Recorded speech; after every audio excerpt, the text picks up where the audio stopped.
What is the best protection against COVID-19? Quite possibly herd immunity, where enough of the population has protection to stop the virus spreading.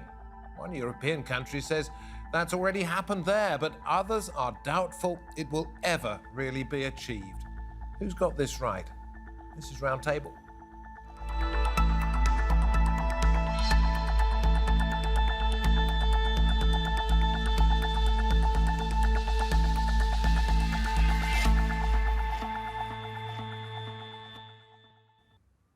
Hello and welcome from me, David Foster. Brazilian, Indian, South African, there are many more.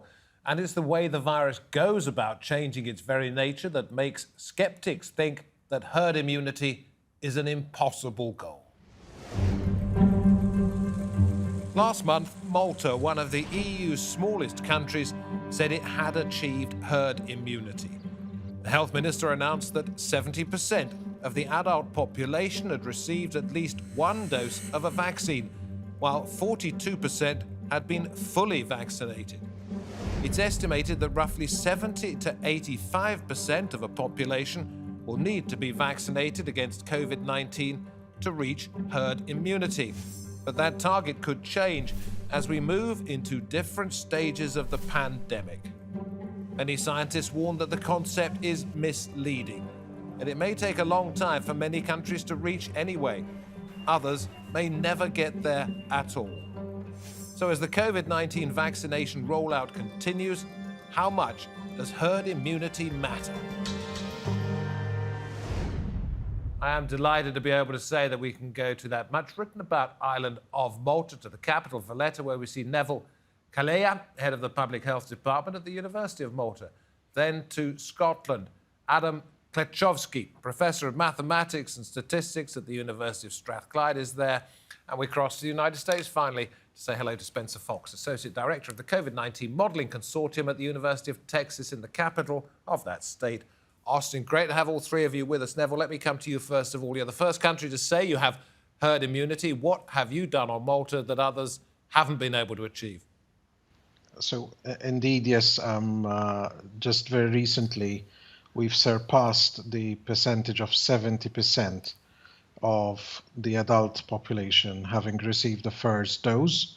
How we got there, I think it was obviously a coordinated effort, both in terms of procurement of the vaccines, which even if we reflect on other small countries, it hasn't been easy for all small countries to actually manage to get access to the vaccines. Thanks to being part of the EU procurement process, that was facilitated. But I think the biggest, single most reason I would attribute that to is good communication with the public and trust. Okay, so this is something new. This is uncharted territory for everyone, us included, for that matter.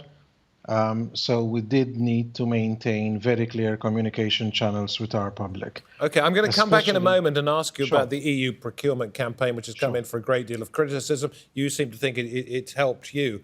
But I want to ask you what makes you think that 70% is herd immunity, and why was it important to say it? So rather than herd immunity, actually 70% was the target that the EU set for, to be achieved by July in its member states. So you might recall Ursula von der Leyen mentioning this and setting a target actually for July for its member states to achieve 70% of the adult population being vaccinated. Is it herd immunity? Well, I guess science has to tell us whether we've actually achieved herd immunity precisely or not, because as you correctly alluded to earlier, the precise estimate of what herd immunity is going to be for COVID is something where science is still working on. I suppose we are still all wondering about it, and I wonder whether it was the headline writers that decided to call it herd immunity. But I did hear a statement from the government offices.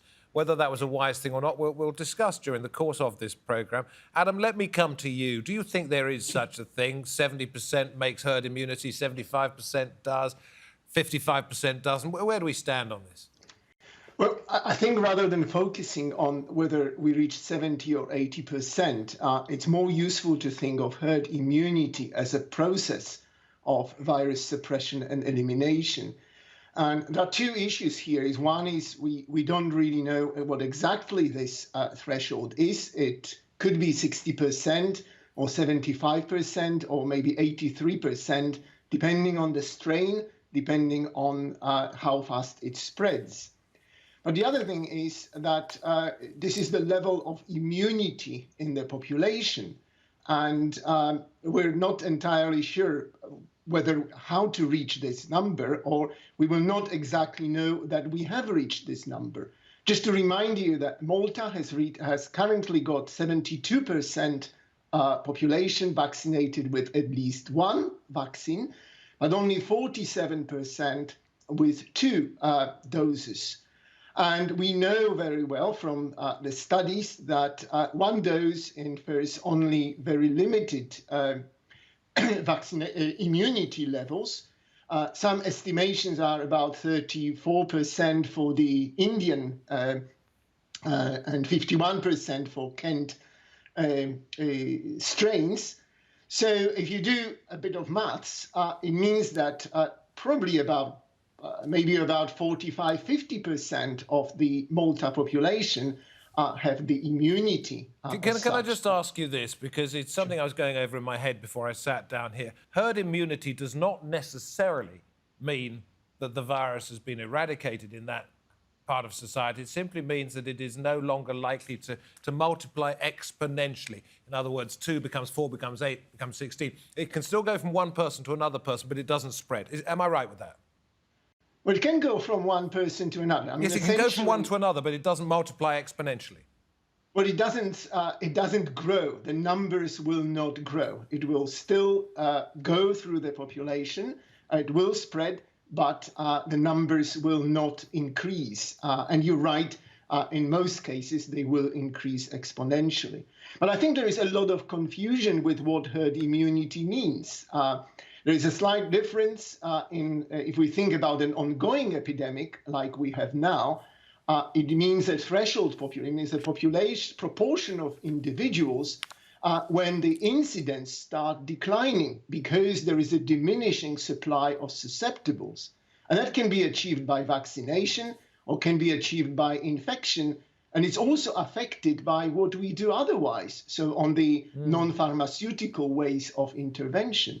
And it's also a level of immunity after the outbreak that prevents the emergence or re-emergence of the disease. And that's the classical use of this term, for example, in terms of measles vaccination. Can I mention measles? And Neville, I'm going to come back to you in just a moment because I can see you nodding. I don't want to leave Spencer out of this at this particular point. So I want to go to the United States and ask you about the measles. In fact, I tell you what, let's stay with you, Adam, on the measles one, and then you can comment on it, Spencer. I read that 94% of the population must be immune to the measles virus to interrupt the chain of transmission. It can be very, very high with some diseases, right? It is absolutely correct. Measles is a very infectious disease. It spreads very fast, and therefore it requires a very high percentage of people to be vaccinated. We did, in fact, achieve that in 1960s, 1970s in different countries. We achieved this level partly because a large part of the population had already been immune because it was a childhood disease and most adults were and then it reappeared in Bangladesh and in Nigeria and other countries, I remember reading. I want to go to Spencer, if I may. It reappeared in the US. Yeah, OK, United States too. Spencer, what are your feelings about the variants? Have you had a chance to look at it? Or is it something you will be looking at just to see how infectious they can be? What level of herd immunity is needed to protect against the different types? Absolutely. So most estimates are suggesting that many of the new variants are anywhere between 30 and 50% more transmissible than the current strain, which definitely could increase herd immunity thresholds and the amount of immunity needed in the population to actually suppress the virus. But I want to touch on the vaccination coverage because I think can measles you continue on that go on. on that line if you don't mind at the moment, because that's where my train of thought is going. Go back to measles in a little while if you don't mind. Sure. So the thing we don't know as we're tracking these variants is really how much they're able to escape the immunity that previous infection from wild type and vaccination are causing. And all evidence right now is pointing to really strong efficacy of Moderna and Pfizer vaccines, particularly, but really all vaccines towards the variants. So even though the variants appear to be more transmissible and escaping some level of immunity, it's increasing evidence is suggesting that there's still very strong protection. But if you are a very, vaccines. very clever variant, and we know how incredibly tricky these can be, then you bypass all of the things that are trying to catch you, and you make yourself one of those variants that is as difficult to protect against as measles. Is that a possibility? Absolutely. I think we'll see continued evolution of SARS-CoV-2 to evade our immunity, particularly as more immunity is built up in the population through infection and vaccination. There will be more evolutionary pressure on the virus to actually evolve away from that immunity. And that's very worrying. It is, but it's, we have a long history of studying these processes for things like seasonal influenza, and it's why we have seasonal epidemics each year, and it makes it a little bit more difficult to develop the vaccine for seasonal influenza. But for COVID-19, given the strong efficacy we're seeing from the vaccines, there's, I think, a lot more hope that we can continue to counter the variants as they emerge. Neville, as a health professional, not just in your capacity as one of the leading figures in Malta, but just looking at the picture generally, help our viewers understand what common ailments there are to which we have a level of herd immunity already, leaving out SARS-CoV-2. So basically, I mean, you were touching upon measles earlier, right? We've seen resurgence of measles epidemics when our immunity coverage went below the 90%, the 94%, which is recommended, as you rightly said earlier on. So we've seen resurgence in the recent past, I would say, of infections when when we went below herd immunity. So yeah, I guess that's definitely a possibility.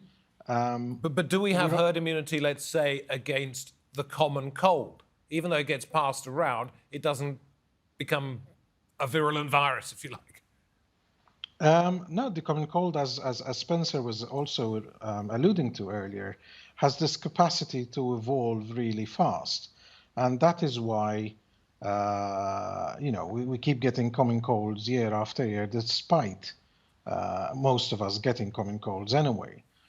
So my question really is there anything for which we are herd immunity protected? Adam, sorry, you're saying, yeah, you're nodding, yeah? Well, I mean, there are two things I just want to chip in. I mean, the first one is that the problem with common cold is that we actually do lose immunity quite quickly. So you can get the same cold several times in a season. It's essentially because we don't have a lasting immunity. With seasonal flu, it's a slightly different situation. We do have some levels of immunity, but immunity wanes. Immunity often disappears, but flu is known for mutating very fast. So essentially, every year we get a different strain. So is there anything that you could say right now to which we have a collective herd immunity? Adam, yeah, well, and then Neville, I know you want to say something. Yeah, measles is a pretty good example. Anything in most places. HPV, which is the sexually transmitted disease, it's another thing that in some places we achieved immunity. There is quite a lot of things we vaccinate for, but the problem, for example, mumps. Again, we do get the mumps vaccination, but there is a waning process of we lose immunity. So you could actually get mumps even if you were vaccinated. And the same applies to many other diseases. But we did manage to suppress quite a lot of diseases in that way. Maybe it's not a complete suppression, and it does resurge in places. Just to bring out one, we did manage to eradicate several diseases, which is very difficult because it means eradication in the whole world. Smallpox is a good example. It used to be a hugely infectious and I mentioned rinderpest was another one on a program we did the other day. Spencer, do you want to jump in at this point? Sure. I think, it's important to understand that herd immunity is really a mathematical concept. And there are many examples of diseases where we've reached what maybe you would call a temporary herd immunity. And so for measles specifically, vaccination rates are quite high, but as new children are born each year, that's reintroducing susceptible people into the population. And so in measles, for example, there are pockets of low immunity due to vaccine hesitancy, and also just as children are born and maybe choose not to get the vaccine. Well, talking about children, I tell you what, let's listen to Joe Biden now. And there's a debate, and I'll end with this. There's a debate into what constitutes herd immunity. Is it 70% of the population? Is it 68%? Is it 81%? The point is that by the end of the summer, right now, every single person 16 years or older doesn't have to wait in line, can show up and get a vaccination now. My plea to everyone, get vaccinated now, please. Thank you. And since he's talking about young people, let's go right down to a 13-year-old who can't wait. The impact this is going to have on our country now that little kids, as little as my age, can get the vaccine, which is this is such a big step closer to herd immunity that it's almost inevitable that this end is going to come close. So there we have Charles Murrow, after the President of the United States. Neville, what do you think? Does vaccinating young people make sense? Again, we're talking about improving chances of reducing spread of this disease. So I think anything that contributes towards achieving a stronger herd immunity, as Stephen was mentioning, especially if we're really talking about figures that might be as high as 80, 83%, as in fact President Biden has referred to. But can I say this? We might have to push the age down. Can I say this? If you vaccinate young people, you take away the opportunity for people in other countries who might desperately need the vaccination to get the jab, and that will then lead to those variants spreading around the world more freely, and therefore a further lack of herd immunity. If you vaccinate young people, you could be making the situation worse. Obviously, I'm not talking about the timing of vaccination of young people. You could argue that vaccinating young people so early on in the epidemic in one place could actually be depriving people from getting vaccinated in other places. I think we need to not only look at that, actually, in terms of what is preventing people from getting vaccinated in other countries. We're seeing also countries receiving precious stocks of vaccines, but again, I harped on communication earlier. Due to poor communication in those particular territories, those stocks end up getting expired. So it's more complex than just vaccinating young people or not vaccinating young people. I think it's a multifactorial issue. Yes, indeed it is, as we found over the last few years. Spencer, if you don't have herd immunity worldwide, in other words, unless you're pretty close to eradicating the disease altogether, there is always the danger that it could spread, isn't there? Absolutely. I think in fighting COVID-19, at this point, we need to be really thinking globally about how to vaccinate the whole population, not just any single country or any single city. And if we don't? Well, variants will continue to arise, and we'll still see high mortality in those areas with low vaccination coverage. We've seen, really deadly waves of recent months, and there's some people and experts that suggest that the deadliest days of COVID may be in front of us, even though vaccines are widely available in some regions. Why would that be? Well, as countries start to loosen restrictions, areas that have not had significant COVID pandemic waves or surges and don't have high vaccination coverage can experience really deadly waves, as we've seen in India over the past few months. Crikey, the deadliest is yet to come. You're not cheering me up, and Adam, you're nodding. I'm nodding, but I'm just wanting to step back a bit and ask, ourselves why we want to reach the herd immunity and whether this is reachable at all.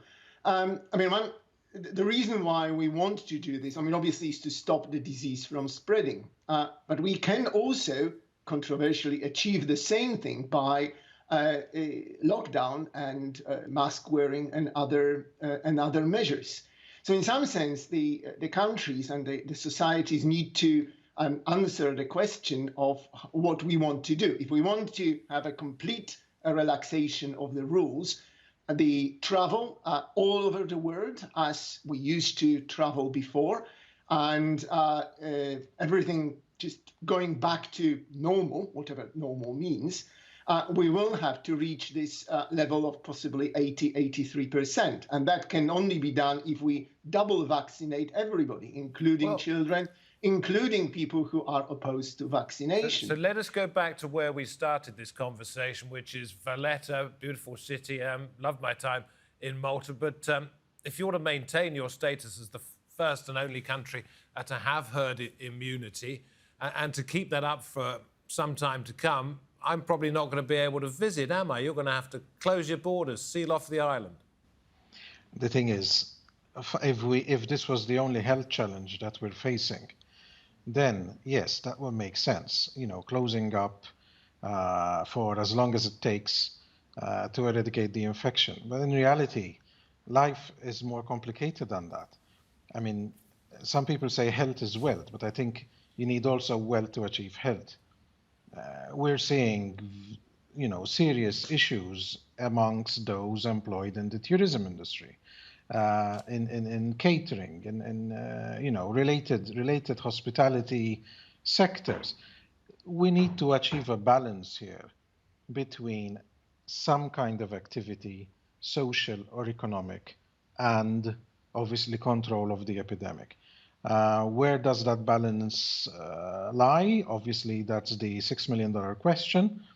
But I don't think continual lockdowns, continual restriction of activity is actually the way forward.